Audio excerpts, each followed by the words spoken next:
Baik, di sini pemateri pertama akan disampaikan oleh Profesor Dr. Insinyur Rohmin Dahuri MS. Beliau merupakan guru besar di Fakultas Perikanan dan Ilmu Kelautan IPB University. Kemudian menjadi Ketua Umum Masyarakat Aquaculture Indonesia, Ketua Dewan Pakar MPN yaitu Masyarakat Perikanan Nusantara, Member of International Scientific Advisor, Board of Center for Coastal and Ocean Development, University of Bremen, Germany, Honorary Ambassador of Jeju Island dan Busan Metropolitan City, South Korea, mantan Menteri Kelautan dan Perikanan RI 2021-2024. Ini yang secuil yang beliau tuliskan di sini. Sebenarnya masih sangat panjang. Yang pernah beliau, karena beliau sangat rendah hati, kemudian tidak sombong, sehingga yang dituliskan hanya sedikit gitu. Beliau ada pun yang akan disampaikan oleh beliau yaitu membangun moderasi ekonomi berbasis kelautan, tantangan ekologi dan ekonomi maritim Indonesia. Baiklah hadirin yang berbahagia, kami mohon karena pemateri akan segera menyampaikan, dimohon menempati tempat yang telah disediakan dengan tertib. Terima kasih. Waktu seluruhnya kami serahkan kepada Prof. Rohmin Dahuri MS. Terima kasih, moderator. Bismillahirrahmanirrahim. Assalamualaikum warahmatullahi wabarakatuh. Alhamdulillah wa syukurillah wa la hawla wa la quwwata illa billah. Yang sangat-sangat saya hormati Bapak Profesor Dr. Kiai Haji Said Akil Siraj, Muslim paling berpengaruh nomor 19 di dunia. Alhamdulillah kita punya orang support yang on the top 19 ya, on earth Pak, itu luar biasa gitu. Para narasumber yang sangat terhormat, seluruh hadirin hadirat, sesungguhnya meskipun Cirebon Intellectual Conference ini tidak diliput oleh media massa yang terbinar, saya pada hemat hijau saya, ini sesungguhnya acara yang sangat penting buat bangsa dan negara kita. Ya.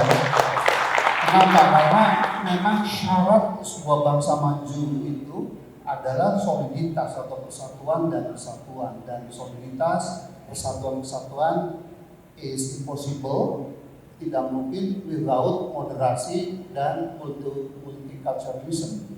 Jadi sangat penting. Yang kedua adalah selalu kalau di acara Nadiin tidak terkecuali isu, selalu combining antara dunia dan akhirat gitu. Jadi kita yang hadir di sini dan rekomendasi yang bakal disampaikan ke Pak Jokowi, Pak Ridwan Kamil dan Pak Imron, kemudian Ibu Nina, siapa lagi, Pak Aziz ya, dan Pak Kaka dan Pak Aceh pun insya Allah Kang Aziz, Kiai Aziz akan membumi. Dan saya sangat terhormat karena selama ini saya diundang ke Korea, Jepang, Amerika, kemarin Maroko, sekarang baru diundang ke kampung sendiri. Jadi saya ingin tulisan Cak Nur ya, Dr. Ismahis belum wafat itu, dulu bagus sekali tulis kompak. Salah satu tulisan sebenarnya berkaya sastra ya.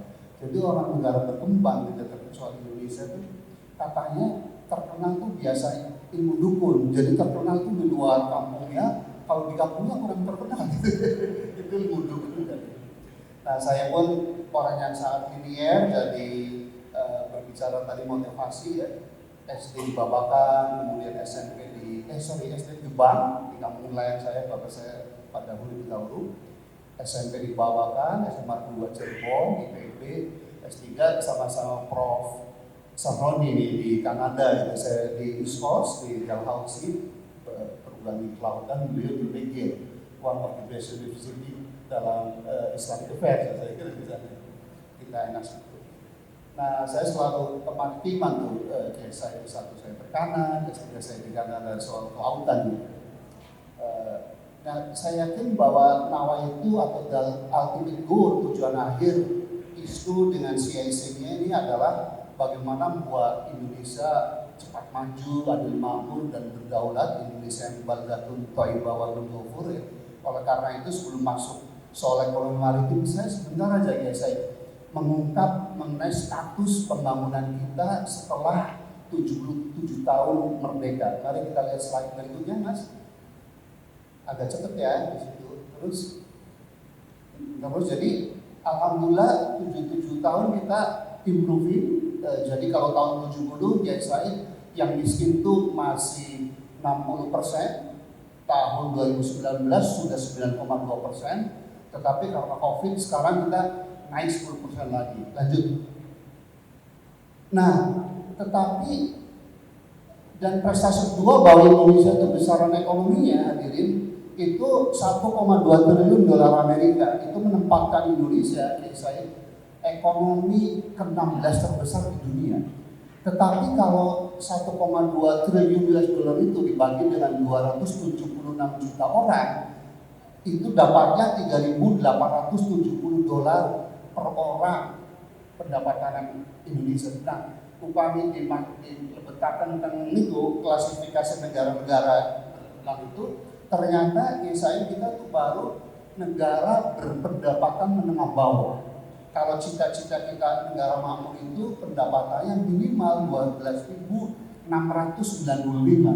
Jadi kata bahasa toleransinya itu kita masih jauh panggang dari api. Cita-citanya minimum 12.695, kita baru mencapai 3.870 gitu. Jadi it's too far ya. Itu catatan itu. Jadi PR-nya masih berat. Lanjut. Nah, kalau di kapasitas ini isu penting ya saya, karena kita tidak akan maju tanpa kapasitas impact dan innovation gitu. Dan itu ironinya ya, karena kalau Quran yang pertama turun Iqra, tapi literasi kita itu dari 71 negara disurvei, kita itu ranking ke 70, jadi kita ranking terbawah. Ini masih something wrong dengan cara-cara kita umat Islam membaca Al-Quran ya. Al-Quran yang mewajibkan kita membaca bahwa orang yang beriman pengetahuan itu dia akan derajatnya, surat Al-Mujadalah, tapi kita jauh dari kemampuan membaca. Ini terrefleksi di sini, Prof. Ulfia, bahwa peringkat kapasitas teknologi kita itu baru di ranking 3, Profesor Roni, yaitu teknologi adapter country, belum teknologi innovator country. Artinya, SAI 70% kebutuhan teknologi kita tuh masih diimpor. Kalau negara maju, ya the way around, 70% diproduksi oleh kita sendiri. Itulah status kita. Lanjut, langsung ke bab, oke, masalah sebentar, jadi kita lanjut.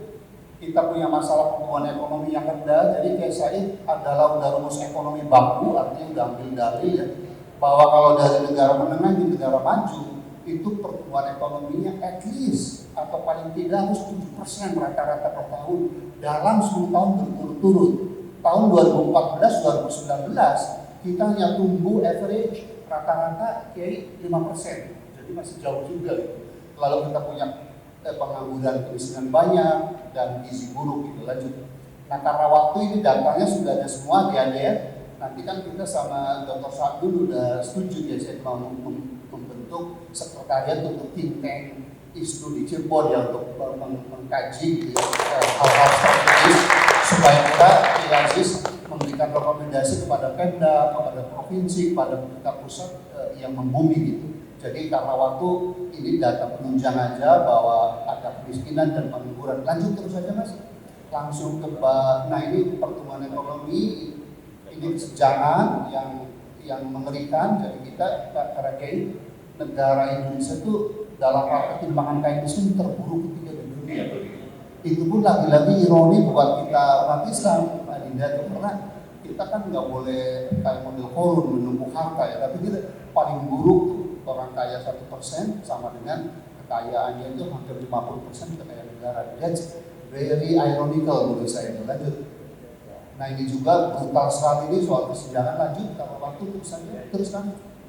Nah, saya ini yang sangat ngeri. Saya berkunjung ke Batam, Kapal Banjaran, ya, ke Krungkut Surabaya. Ternyata dalam 10 tahun terakhir kita sedang mengalami apa yang namanya proses deindustrialisasi. Deindustrialisasi Pak, yaitu suatu keadaan di mana pendapatan penduduk negara itu belum mencapai 12.695, tetapi kontribusi sektor manufakturing atau sektor pengolahan sambil turun. Nah ini terlihat pada data ini. Tahun 96 kontribusi sektor manufaktur itu sampun 29%, tapi terus declining itu dalam bahasa Jepangnya apa ya? Turun gitu. Sampai tahun 2019 19% biasa ini. Nah jadi inilah yang ngeri. Saya bulan lalu diundang ke Batam oleh Pak Rudi, wali kota. Pak Rudi lihat baru 30 pabrik kami itu pindah ke Myanmar dan Vietnam atau Banjaran tempat Profesor Lufia yang dulu pusat tekstil dan pada Gunung Tingkat. Karena memang tidak kompetitif, harga gas mahal untuk membuka pabrik harus sogok sana sogok sini. Jadi itu investasi sangat membuat para investor kita itu lari ya tidak. Lanjut. Nah lanjut saya. Nah yang ngeri ini terutama untuk isu perempuan Prof. Lufia ternyata kita itu mengalami gizi buruk yang sangat krisis karena 30% anak-anak kita itu mengalami stunting, padahal syarat suatu negara maju itu stuntingnya nggak boleh lebih dari 20% nantinya. Oh gitu. And then yang gizi buruk 17,7 biasanya, padahal syarat minimumnya itu berapa tuh? 10%. Kemudian yang kurus kalau genetik nggak apa-apa, tapi kalau kurus benar-benar kurang gizi itu yang nggak boleh. Nah saya jadi resultante dari semua masalah tadi ini tercermin pada yang namanya indeks pembangunan manusia atau Human Development Index. Syarat minimum menurut UNDP, United Nations for Development Progress, kalau negara mau maju itu indeks pembangunan manusianya harus 80 kan atau 0,8, kita terus masih 0,7 ya. Jadi lagi-lagi banyak PR. Lanjut.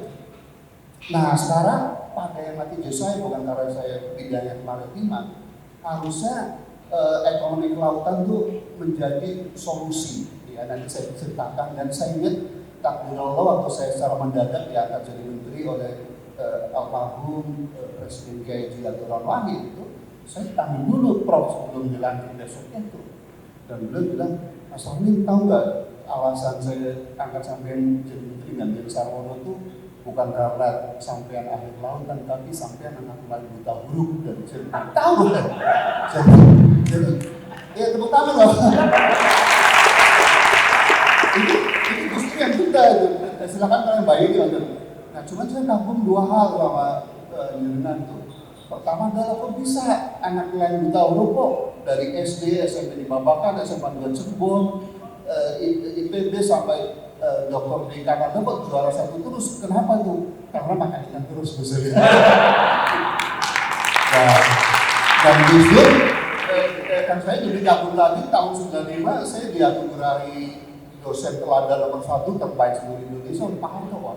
Ya, juara 2-nya Profesor Dr. Sanuddin Zainuddin yang orang ITB itu ahli GPS, yang kemarin kepala Badan Informasi Geospasial yang keseluruhan. Juara keduanya Profesor Amin Subandrio dari UI yang ahli biologi kedokteran. Juara keempatnya Profesor Daniel Rashid ahli teknologi perkapalan di IPS.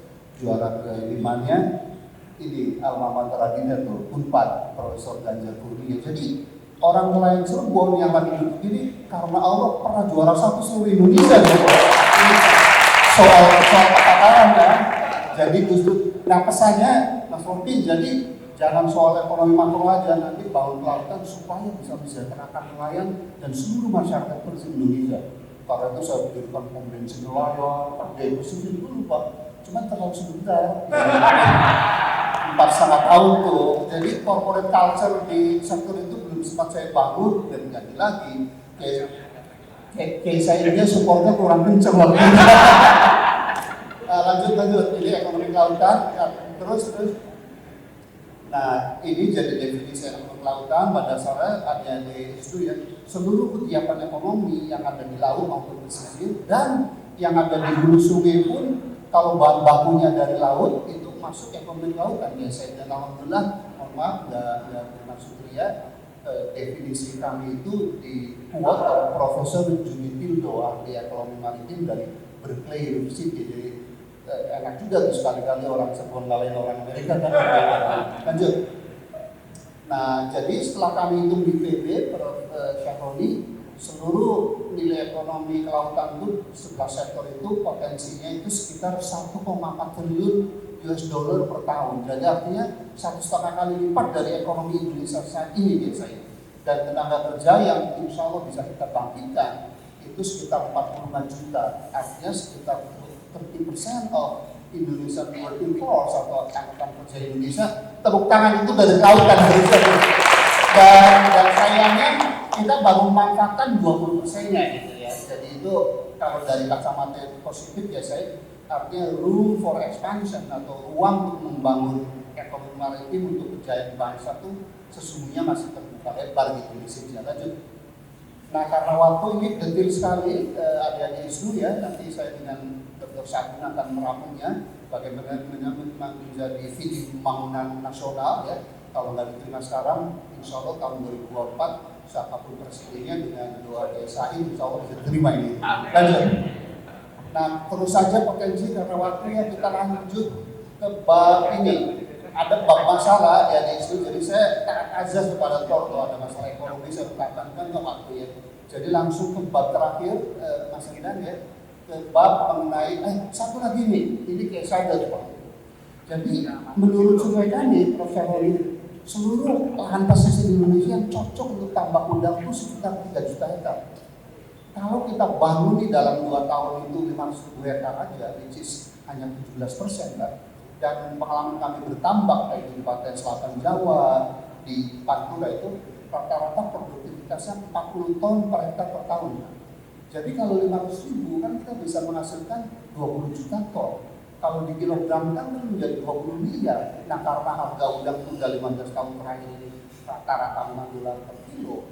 Jadi 20 miliar kali 5 kan 100 miliar dolar. Padahal ekonomi Indonesia kan hanya 1 triliun Jadi 100 miliar dibagi 1 triliun kali 100% itu berapa? 10% Pak. Jadi kalau dibagi 5, 2%, artinya Pak Jokowi itu nggak perlu repot seperti sekarang dibilang janji kampanye dari PDI, tumbuh 7% kayak saya kalau sektor kelautan dikelola yang profesional Pak, insya Allah harusnya bisa. Ini baru satu komoditas. Dr. Sagun dari yang namanya si bongkok udang, nanti sebenarnya bongkok udang dari udang saja belum ada yang lain. Lanjut bab terakhir yang 5. Terus dan belum bayar terus saja Mas. Sebenarnya ini waktu terus saja ke bab terakhir sedang. Sorry kalau semangat saya menyiapkan ada 50 slide. Terus. Nah sekarang kita jalan lanjut. Terus ini sejarah lanjut. Jadi guys saya ini mohon maaf ini dalam rumus ekonomi Pak. Kalau suatu negara ingin maju di Aziz ya, itu pertumbuhan ekonomi kan fungsi dari investasi, ekspor, impor dan konsumsi. Jadi kalau negara ingin maju itu pertama tadi pertumbuhannya harus di atas 7% per tahun kan kayak gitu. Yang kedua investasi plus ekspor harusnya lebih besar daripada konsumsi dan impor itu kata buku yang sederhana. Namanya kayak saya sampai sekarang konsumsi itu menyumbangkan 56% terhadap produk domestik bruto. Jadi artinya kita tuh lebih banyak belanja mengimpor mengkonsumsi daripada produksi dan mengekspor. Itu yang membuat neraca perdagangan kita negatif terus. Itu yang membuat nilai rupiah kita nggak pernah lepas dari 15.000 per dolar dan seterusnya. Jadi memang kalau pemerintah yang benar, Pak harusnya polisinya bisa menumbuh kembangkan sektor real, khusus si kelautan perikanan. 2 slide lagi Mbak, lanjut. Nah jadi Pak Kiai dan seluruh hadirin yang dirahmati Allah, kalau menurut hemat hijau saya, peta jalan Indonesia dari negara berkembang dari maju itu di sistem diagram ini kayak ada output yang kita harapkan di box biru itu, kemudian ada input di black box ini, kemudian ada proses, itulah ilmu sistem Pak. Jadi menurut saya yang maksud output kan cita-cita kita. Seperti tadi pendapatan harusnya di atas 12.695. Sekarang baru 3870. Lalu harusnya nggak ada pengangguran, dan kita yang nganggur masih berapa tuh? Yang nganggur masih 7,2%. Kemiskinan harusnya nggak ada, kita baru 10%. Jadi kayak saya kalau dari kondisi dasain yang kita inginkan, sekarang kita dasolen, dasain yang fakta, lalu harusnya diproses dengan box yang di tengah itu kayak ada jurus ekonomi, jurus sosial budaya, jurus polhukam, dan jurus lingkungan hidup. Jadi saya bayangkan Kalau Pak Jokowi itu everyman itu memiliki sidang kabinet itu dengan diagram ini, harusnya itu tidak akan tersasar. Tepuk tangan untuk diagram ini. Nah, karena waktu saya ingin fokus satu aja soal transformasi struktur ekonomi. Jadi negara itu bisa keluar dari jebakan negara pendapatan menengah kalau ada transformasi struktural ekonomi. Apa itu transformasi struktural ekonomi? Di slide berikutnya. Jadi ada agenda moderator itu ada berapa tuh? 6 komponen. Pertama adalah itu harus kita mengakhiri bahwa reliance atau dominasi sektor primer profesional, yaitu ekstraksi perikanan, ekstraksi hutan, ekstraksi tambang itu selesai. Tapi kita harus beralih ke sektor sekunder, manufaktur tadi, karena nggak mungkin negara maju kalau sektor sekunder manufakturnya kurang. Yang kedua adalah dari dominasi sektor impor menjadi sektor ekspor, gitu. Jadi harus investasi dan produksi dalam negeri. Yang ketiga adalah sektor-sektor modernisasi, sektor primer. Jadi yang saya tanpa transformasi struktur ekonomi bahaya. Karena yang namanya sektor primer itu kalau tenaga kerjanya terus banyak itu akan jebol sumber daya alamnya. Contoh yang paling konkret perusahaan ini adalah garapan sawah di Jawa. Waktu tahun 70-an saya masih SMP itu, rata-rata garapan sawah petani di Jawa itu 2 hektar per penggarap. Sekarang tahu aja saya berapa? 0,3 Pak. Padahal economy of scale, skala ekonomi dari usaha padi sawah itu minimal 1,5 hektar. Jadi kalau petani di Jawa itu menggarap 0,3, siapapun menterinya, siapapun presidennya nggak mungkin ini. Jadi itulah pentingnya sektor sekunder ada supaya lama-kelamaan itu jumlah nelayan, jumlah petani makin sedikit sehingga bisa dimodernisasi. Pak, itu yang ada di Kanada, di Amerika, di Inggris dan Australia. Terakhir, slide terakhir. Nah, jadi akhirnya adik-adik, kalau tadi kan ekonomi secara keseluruhan, kalau ekonomi maritim gimana? Ya bagaimana kita mentransformasi 11 sektor ekonomi yang ada tadi, mulai dari perikanan tangkap, industri bioteknologi kelautan, pariwisata bahari, industri jasa maritim yang nilainya 1,4 triliun dolar tadi menjadi keberkahan seperti yang saya gambarkan tadi, mendapatkan yang sekian. Dan itu adalah Dr. Sadun jurusnya adalah jurus finance, keuangannya bagaimana, SDM-nya gimana, efek-efeknya gimana, dan regulasinya bagaimana. Dan karena waktu ini sebenarnya ada masih 2 slide lagi rincian bagaimana itu ekonomi, teknologi, tapi karena waktu nanti kita berdiskusi. Tapi saya ingin bab penutup ini yang halaman terakhir itu pesan yang bagus untuk kita isu ya. Nah ini teknologi modern. Nah ini dia. Jadi mimpi saya one day di Indonesia itu seluruh kawasan pesisirnya itu di kotanya itu seperti di sebelah kanan gitu ya. Kemudian di sebelah kirinya itu yang perdesaan sebelah kiri ada tambak punya saya, ada pabrik punya Kiai Said, ada pulau wisata punya Profesor Ulfa, gitu. Punya Profesor. Jadi setiap sektor bangunan itu bisa hidup harmoni. Kalau di kita enggak kan saya itu. Kalau ada industri seolah-olah perikanan enggak ada karena ada pencemaran. Nanti saya serius ya, saya ajak kakak ke Chongqing sama ke Dalian, sama Shenzhen kan kota industri China. Jadi perpustakaan ini di situ ada budidaya abalon, ada rumput laut, ya kan, ada kerapu. Bisa kalau kita rayu dulu, kalau ada industri manufakturing, perikanan dan pariwisata nggak ada. Tahu nggak kenapa profilnya? Karena industri mencemari. Jadi kalau profesional education maupun ke Dalian tadi, pabrik, pelabuhan, warna airnya tuh warna air seperti warna kulitnya Raisa sama Vietnam, putih. Nah ternyata sekarang ada teknologi di ITB namanya Zero Waste Technology. Jadi nggak perlu pabrik itu membuang limbah di sini.